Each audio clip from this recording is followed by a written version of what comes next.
અને સમાચાર જોઈએ વિસ્તારથી તો વડોદરામાં ગતરોજ આવેલા વાવાઝોડાને લીધે એક મહિલાનો ભોગ લેવાયો છે।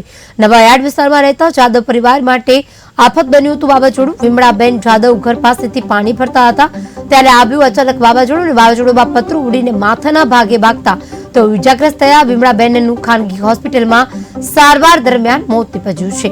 મહત્વનું છે કે વિમળાબેનના મોતના પરિવારમાં ગમગીની છવાય છે। મહત્વનું છે કે 2 દિવસ પહેલા જે કમોસમી વરસાદને કારણે વાવાઝોડું પડ્યું હતું। 60 થી 70 કિલોમીટરની ઝડપે જે પવન ફૂંકાઈ રહ્યો હતો જેના કારણે ત્યાં આજુબાજુના વિસ્તારમાં આવેલું છાપરું છે તે ઉડી અને તેમના માથાના ભાગે લાગ્યું હતું અને વિમળાબેન ઇજાગ્રસ્ત થયા હતા। આ દરમિયાન તેમની સારવાર ચાલી રહી હતી અને સારવાર દરમિયાન તબીબે તેમને મૃત જાહેર કર્યા છે।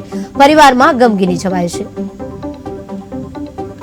અને ગઈકાલ સાંજે વાવાઝોડું આવ્યું 6-7 વાગ્યાની વચ્ચે, તો મમ્મી મારા દાદીના ઘરે ગયા હતા કંઈ વાતચીત કરવા માટે, અને જે રિટર્ન આવતા હતા તો ત્યારે વાવાઝોડું મારા મમ્મીથી 4થું મકાન છે ત્યાં પતરું ઉડ્યું અને ઉપરથી ઈંટો પડીને તો મમ્મીને માથામાં વાગ્યું અને ત્યાં જ બ્લડ વધારે નીકળી ગયું અને દવાખાને લઈ જતા હતા તો ત્યાં હોસ્પિટલમાં લઈ જતી વખતે ઓફ થઈ ગયા મમ્મી।